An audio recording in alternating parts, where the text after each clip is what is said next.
नमस्कार, आप देख रहे हैं नमन सत्य न्यूज और मैं हूं आपके साथ राहुल शुक्ला। पूर्व आईपीएस अधिकारी अमिताभ ठाकुर को अब उत्तर प्रदेश में गिरफ्तारी का डर सताने लगा है। उन्होंने इसको लेकर एक ट्वीट भी किया है जिसमें उन्होंने कहा है कि अब उत्तर प्रदेश सरकार उनको फर्जी मुकदमे दायर करके किसी भी वक्त गिरफ्तार कर सकती है।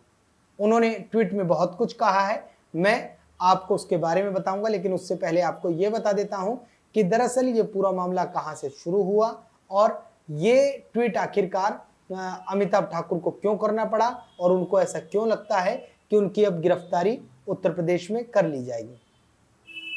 हाल ही में अमिताभ ठाकुर ने एक ऐलान किया था और उसके बाद उस ऐलान में अमिताभ ठाकुर ने कहा था कि वो उत्तर प्रदेश विधानसभा चुनाव 2022 में अब वहां से चुनाव लड़ेंगे जहां से सीएम योगी आदित्यनाथ बीजेपी के कैंडिडेट रहेंगे। और इसके साथ ही मैं आपको यह भी बता देता हूं कि इसी साल मार्च में अमिताभ ठाकुर को रिटायर कर दिया गया था। उत्तर प्रदेश सरकार की तरफ से रिटायरमेंट दिया गया था और जिसके बाद से वो योगी सरकार के खिलाफ मुखर होकर अपनी बात रखते हैं और ऐसे में उन्होंने हाल ही में योगी आदित्यनाथ के खिलाफ चुनाव लड़ने की अपील की थी, चुनाव लड़ने की बात कही थी और उसके बाद से राजनीतिक गलियारे में बहुत हलचल पैदा हो गई थी। इसके बाद से योगी आदित्यनाथ के ऊपर अमिताभ ठाकुर ने कई गंभीर आरोप लगाए थे।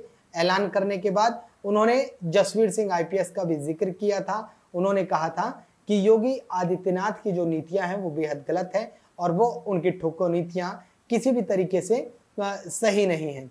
उन्होंने कई और बातें कही थी, लेकिन अब हाल में उन्होंने जिस तरीके से जो ट्वीट किया है अब उनको लगता है कि उनको गिरफ्तारी का डर सताने लगा है। उन्होंने अपने ट्वीट में कहा है, मैं आपको दिखा देता हूं, ये ट्वीट आप हमारी स्क्रीन पर देख रहे हैं कि उन्होंने ट्वीट में लिखा है कि अब उनके जो सूत्र हैं, उन्होंने लिखा कि मुझे अत्यंत जिम्मेदारी सूत्रों से द्वारा पता लगा है, जो उनके ठोस सूत्र हैं उनसे पता लगा है कि योगी के खिलाफ चुनाव लड़ने की घोषणा के बाद अब उच्च स्तर के आदेश पारित हुए हैं, जिस आदेश में कहा गया है कि उन्हें फर्जी मुकदमे में फंसाकर और उनको गिरफ्तार कर लिया जाए। ऐसे में इसके साथ ही अमिताभ ठाकुर ने ट्वीट किया कि फर्जी मुकदमे में फंसाने की कोशिश तेजी से शुरू की जा चुकी है। अनुरोध है कि इन सब से मेरा निर्णय किसी भी प्रकार से प्रभावित नहीं होगा। तो अब कुल मिला के माना जा रहा है कि अमिताभ ठाकुर को अब योगी सरकार से डर लग रहा है। ऐसे में देखना होगा कि क्या जिस तरीके से वो अपनी बात को बेबाक तरीके से रखते हैं, ऐसे में अब उन पर कोई असर पड़ने वाला है।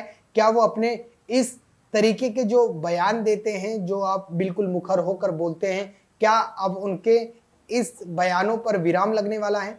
क्योंकि अब उन्हीं का बयान आया है कि अब उनको जल्दी से उत्तर प्रदेश में गिरफ्तार कर लिया जाएगा, उन पर फर्जी मुकदमे दायर कर दिए जाएंगे। फिलहाल अगर आपको हमारी ये वीडियो पसंद आ रही है तो इसको लाइक करें, शेयर करें, कमेंट्स करें और साथ ही साथ सब्सक्राइब भी करें।